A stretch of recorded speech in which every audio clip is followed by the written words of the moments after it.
Well, good morning to all of you. I'm going to be democratic about this. Since the majority of the audience is from Mexico, I'm going to speak in Spanish.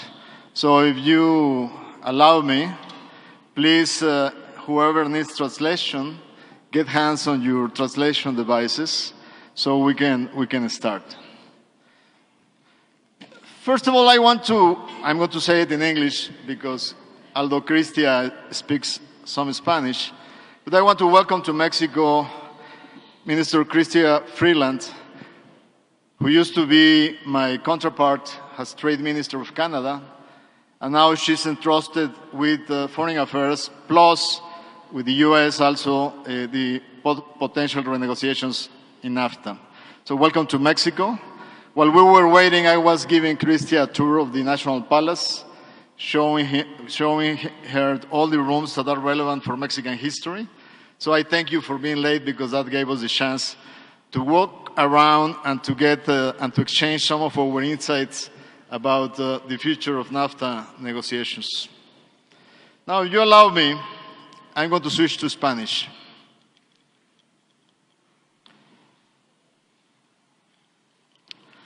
Este es el quinto año consecutivo que me toca participar en este llamado que hace el Consejo de las Américas, en esta ocasión ciudades de América Latina, aquí en la Ciudad de México. Para mí es muy satisfactorio porque desde el año pasado les compartía que rompí el récord de los últimos 6 secretarios de Economía. Soy el único secretario en los últimos 12 años que puede decir que lleva casi 5 años en el puesto. Mis antecesores duraron en promedio 2 años, 6 de ellos. Ahora, lo interesante de este récord es que parecería ser que los últimos 2 años iban a ser la oportunidad de cosechar todo el tiempo invertido en la estrategia no solo de política internacional comercial de México, sino también en la estrategia de política industrial y de mejora en el ambiente de competencia y de regulación. Habíamos, con las instrucciones del presidente, avanzado de manera rápida en poder restablecer la modernización del acuerdo con Europa. Hace apenas menos de un mes estuvo aquí Cecilia Malmström y conjuntamente con ella pudimos establecer un programa de negociaciones que ya vamos en la 4ª ronda para intentar cerrar este año la modernización del acuerdo con Europa.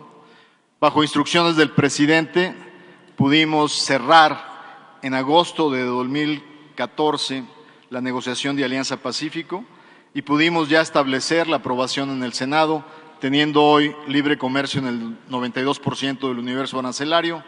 Y como recordarán ustedes, justo con Cristia, pudimos estar justamente en la firma en febrero en Auckland, Nueva Zelanda, del Tratado del Pacífico, el TPP, cerrando así un proyecto que nos llevaba a una diversificación intensa de la política comercial de México. Al este con Europa, al sur con América Latina y al oeste con Asia, con quienes era urgente tener un marco creíble y estable en el proceso. Sin embargo, al norte habíamos previsto simple y sencillamente un programa muy a fondo con Canadá y Estados Unidos del poder mejorar los costos de transacción a través de una agenda que nos llevara a facilitar los procesos de integración productiva que veníamos desarrollando en los últimos 20 años. Sin embargo, claramente, en mayo, que fue la última vez que estuve aquí en el Council of the Americas, no tomamos en cuenta la posibilidad de que en la elección de noviembre pudiera haber un cambio radical hacia adelante. Ese cambio nos alcanzó y ese cambio hoy es una realidad.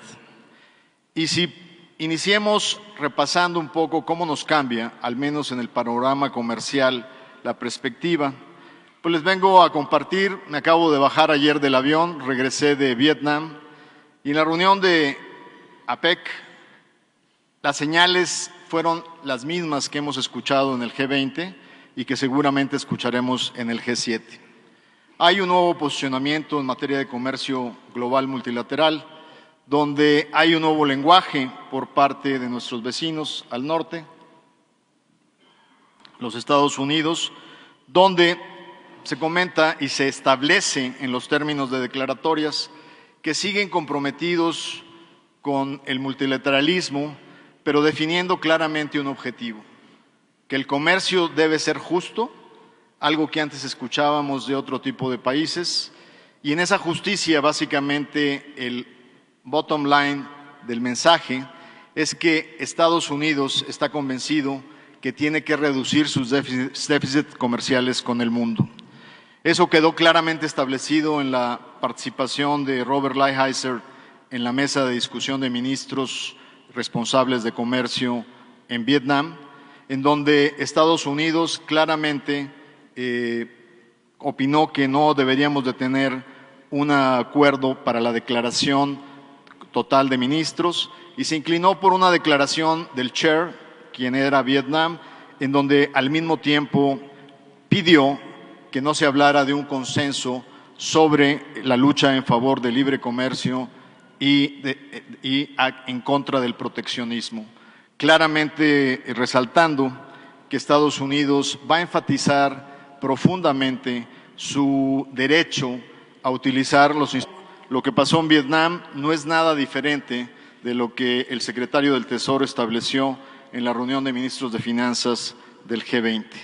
Hacia adelante en multilateralismo, el siguiente reto será en diciembre en Buenos Aires, donde los ministros responsables de comercio nos reuniremos para dialogar sobre el futuro de la Organización Mundial del Comercio, el avance o multilaterales.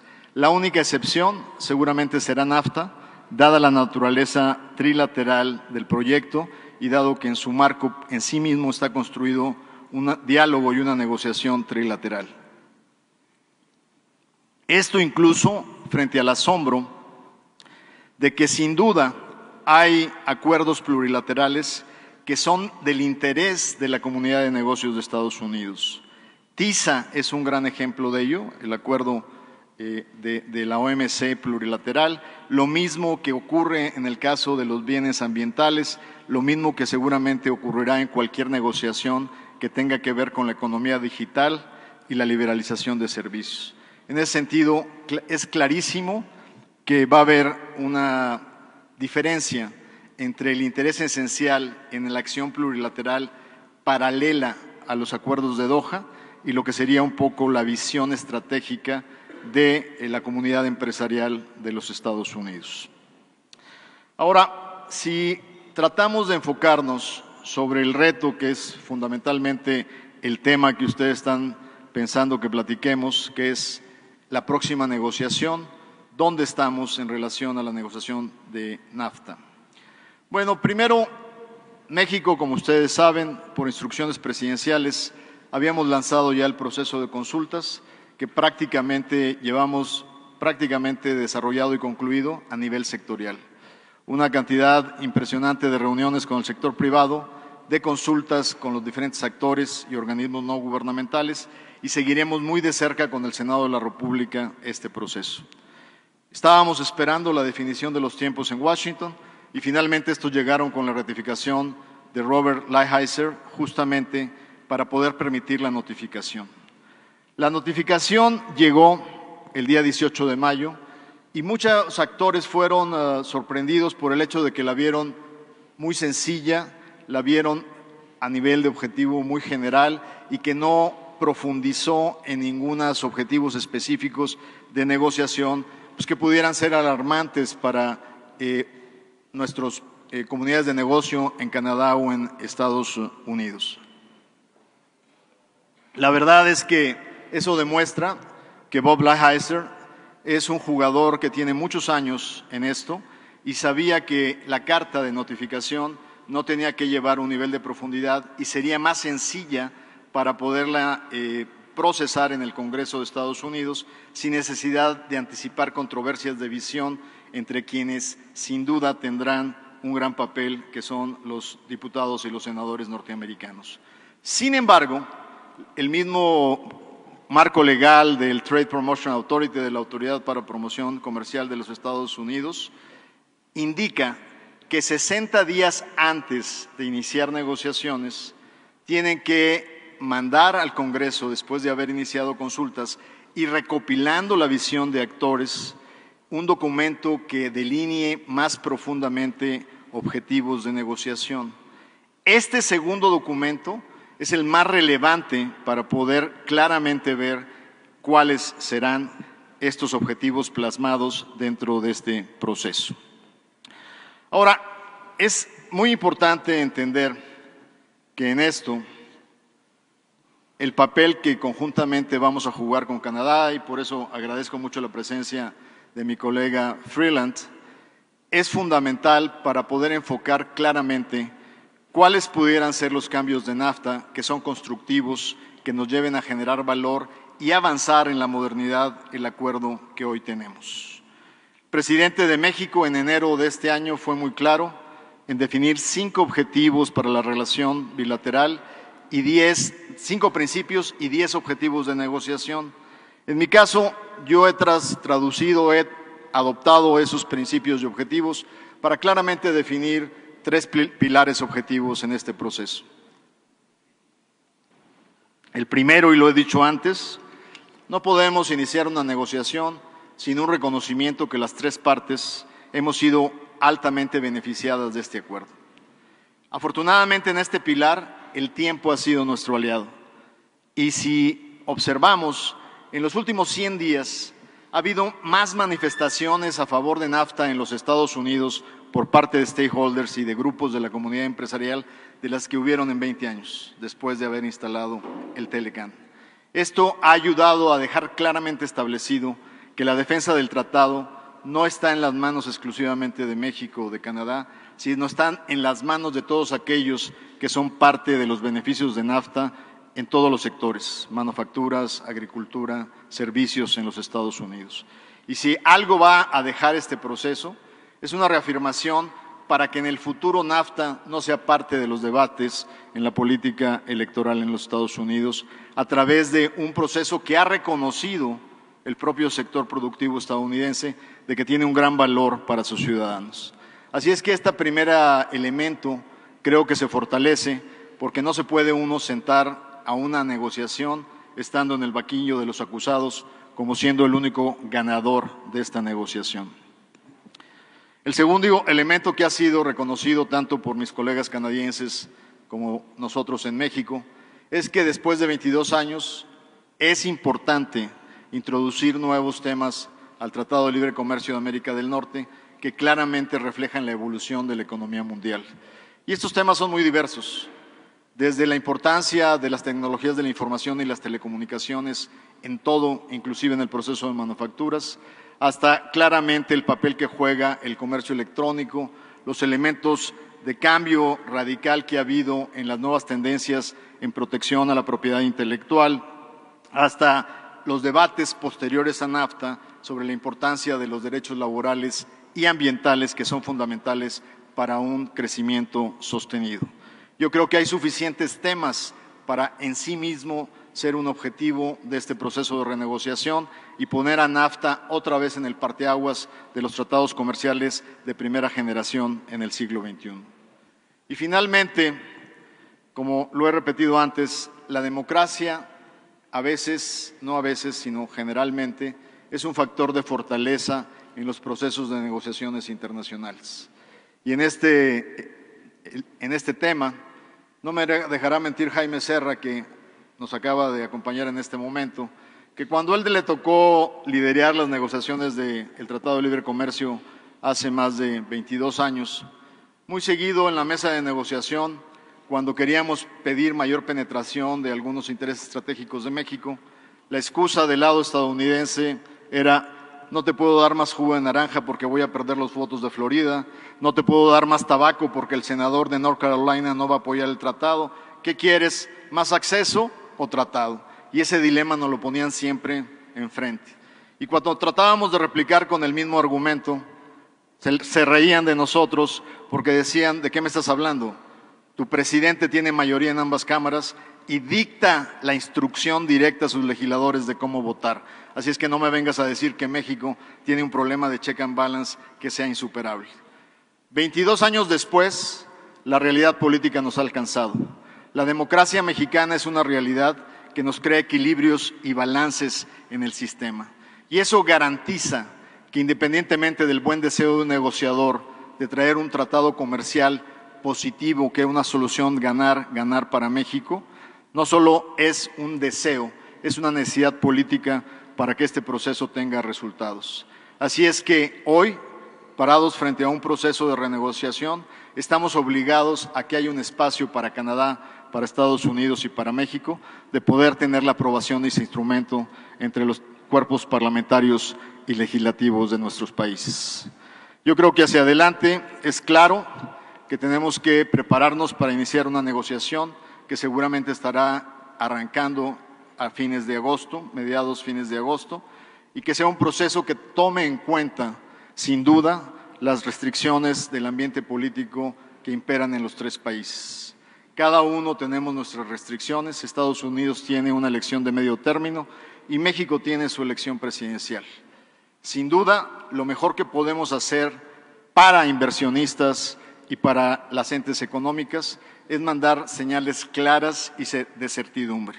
¿Qué significaría eso? Significaría la capacidad que tengamos los tres países de que en el momento que lancemos negociaciones podamos definir claramente los objetivos de negociación.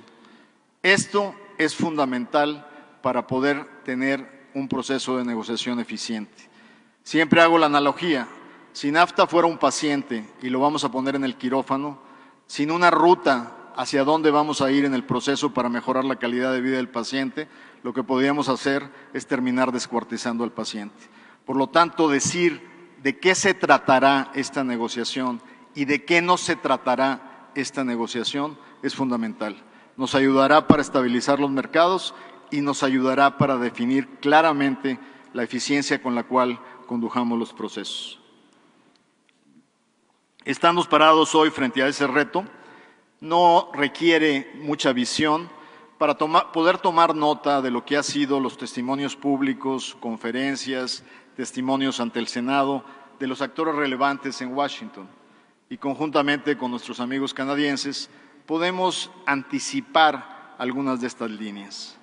Sin duda, hoy, frente a muchos de estos testimonios, sabemos que hay una nueva visión de Washington sobre el TPP. Y ahora la línea discursiva dice que TPP tiene algunas cosas buenas que había que rescatar. ¿Qué nos quiere decir esto? Que el esfuerzo indirecto que se hizo en TPP para modernizar NAFTA atrae el interés de nuestros amigos en Washington.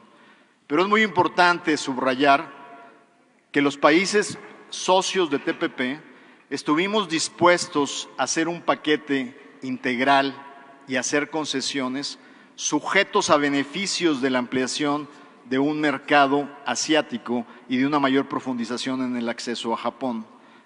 Al retirarse Estados Unidos del TPP, lo que refleja el TPP en materia de disciplinas son concesiones que pierden su balance y que es necesario volver a balancear en la negociación de NAFTA a partir de agosto. En resumen, nadie debe de tomar por seguro que lo que está en TPP está en la bolsa. Habría que analizar el paquete conjunto de nuestra discusión y nuestra negociación. En segundo lugar, es clarísimo que también observamos tendencias en esta discusión. Hemos escuchado repetidamente la posibilidad de fortalecer las cadenas de integración en América del Norte, de, a través de las reglas de origen, fortalecer la parte del valor agregado generado entre Canadá, México y Estados Unidos. México no se opone a esa visión siempre y cuando lo que hagamos tenga lógica en integración de cadenas productivas. Les doy ejemplos muy claros en donde la racionalidad y el sentido común debería prevalecer. El caso de electrónicos. Para hacer un televisor, prácticamente un producto muy importante de exportación de México, solo el 32% del contenido es hecho en América del Norte, el 68% viene de Asia. Si de repente quisiéramos ser ilógicamente ambiciosos y exigirle a la industria eléctrica que integre un televisor a nivel del 90% regionalmente, seguramente las empresas como LG y Samsung les va a resultar más barato exportar completo el televisor y pagar las tarifas que hoy enfrenta que sujetarse a los costos de relocalización de plantas que no necesariamente tendrán los recursos o los talentos humanos disponibles en el corto plazo. Así es que cualquier esfuerzo en fortalecimiento de reglas es bienvenido siempre y cuando no sea un disparo en el pie y terminemos perdiendo todos los que estamos involucrados. Lo mismo hemos escuchado en función de otros objetivos, como lo que ha sido un discurso muy claro para reducir el déficit comercial de Estados Unidos a nivel global.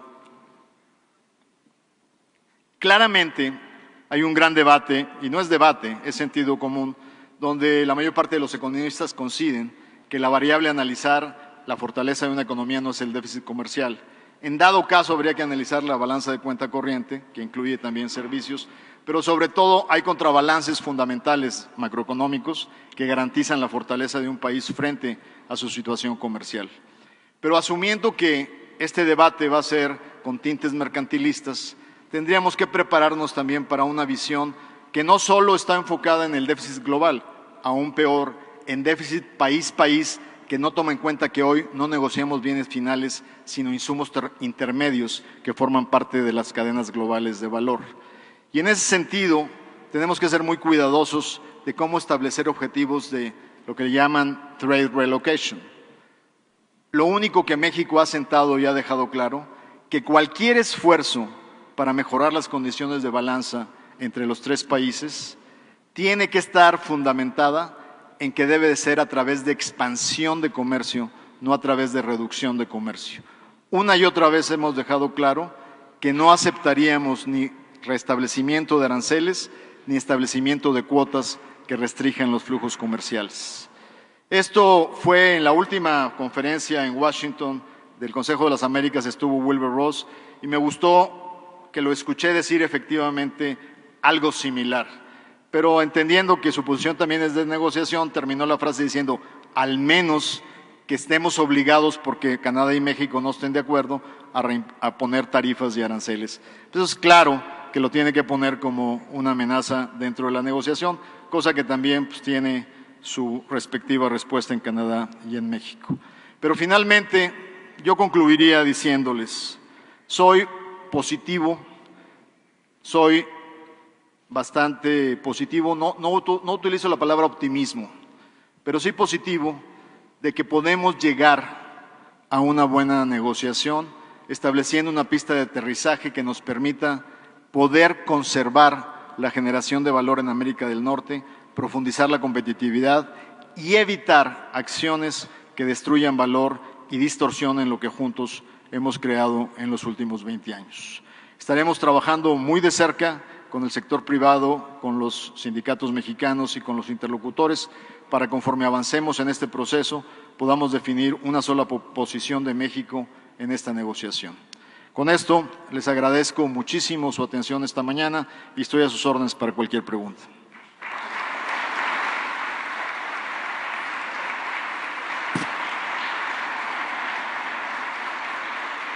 Ahora el secretario de Economía abrirá un espacio para responder 2 preguntas. Les solicitamos levantar la mano y nuestro personal de apoyo les facilitará el micrófono.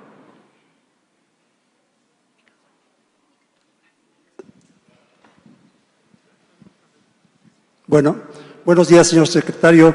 La primera pregunta, tenemos un déficit. ¿Se podría decirnos quién es usted? Mi nombre es Alfredo González Sánchez, soy consultor empresarial y trabajo en las universidades, trabajo en 3 universidades también. Le quiero comentar, tenemos un déficit en los Estados Unidos de $60 billones. Ellos pueden o vendernos más o nosotros vender menos. Evidentemente eso no es ganar-ganar. Otro concepto es que muchas de las empresas que están representadas en esta negociación comercial pues son evidentemente negociaciones entre compañías donde la mayor parte de la rentabilidad se queda del otro lado, en los Estados Unidos.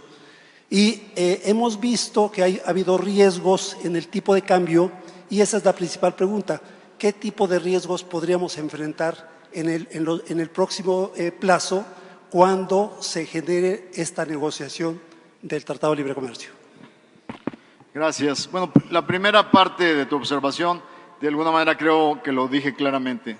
México no aceptará ningún esfuerzo para balanceo de déficits comerciales que no esté basado en la expansión del comercio. O sea, la restricción de nuestras exportaciones o la imposición de cuotas o aranceles está totalmente fuera de cualquier consideración.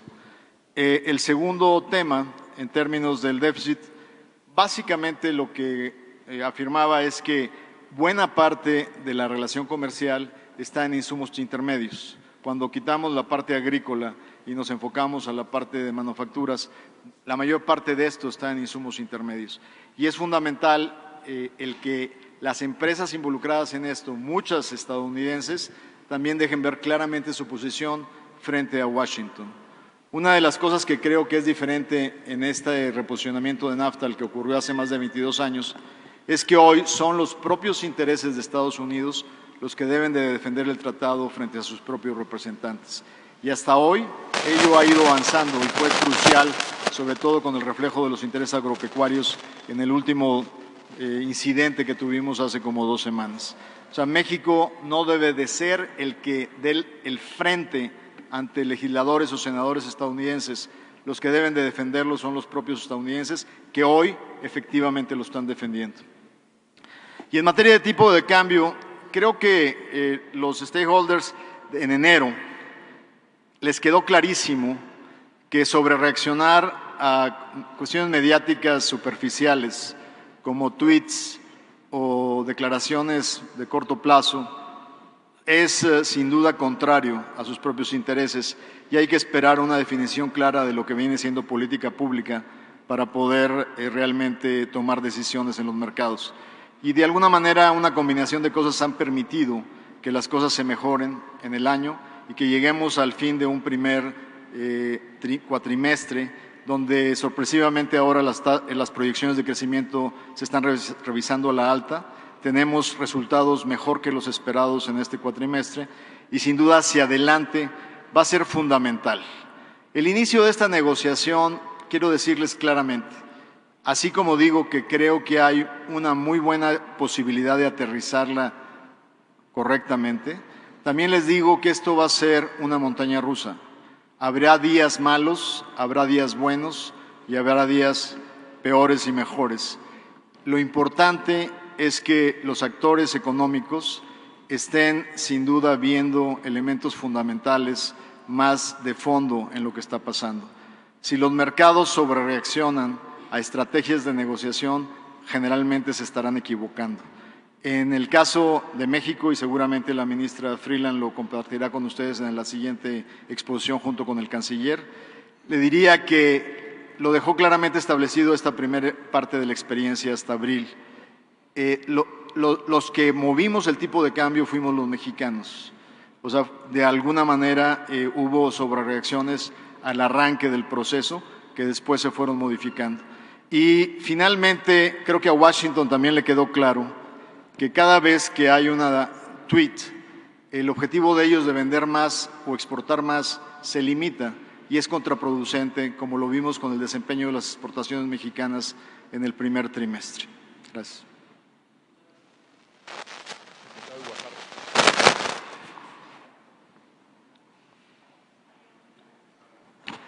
No escucho, ¿hay alguien más? Adelante.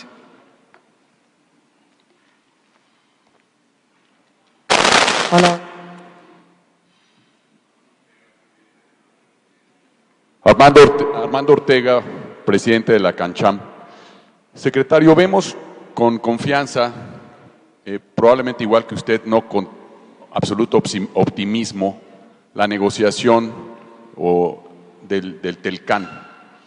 Pero nos parece muy sano que México esté impulsando un proceso de sustitución de importaciones. ¿Qué nos puede platicar al respecto? Porque me parece que eso fortalecería mucho la posición negociadora de México, por ejemplo, lo que se está haciendo con algunos socios del sur del continente. Gracias. Sin duda, lo que hemos compartido con el Consejo Coordinador Consultivo del Sector Privado para Negociaciones Comerciales e Internacionales es que la estrategia de la política comercial exterior de México, desde el inicio de esta administración, como se los comenté, está enfocada a profundizar y diversificar nuestros lazos. Claramente seguimos siendo muy ligados a la economía de los Estados Unidos, pero estamos avanzando no solo en los frentes que ya compartí con ustedes, sino claramente estamos en un proceso de diálogo con Brasil y con Argentina, que hoy tienen una redefinición en cuanto a su posicionamiento frente a integración global. Y en ese sentido, nos queda clarísimo que llegar a acuerdos con estos dos países es fundamental para poder tener alternativas frente a una situación difícil que encontremos en estas negociaciones. Para poder tener credibilidad en la mesa de negociación, tenemos que tener la capacidad de poder diversificar mercados. Claro, en la parte de importaciones es muy factible, es mucho más difícil la colocación en la parte de exportaciones cuando las cadenas de valor se han construido con tanta profundidad en los últimos 20 años. Pero sin duda la estrategia de política comercial internacional es fundamental, no solo por la salud económica del país, sino como un elemento dentro de la posición en la mesa de negociaciones. Muchísimas gracias a todos ustedes. Agradecemos al secretario de Economía por su participación.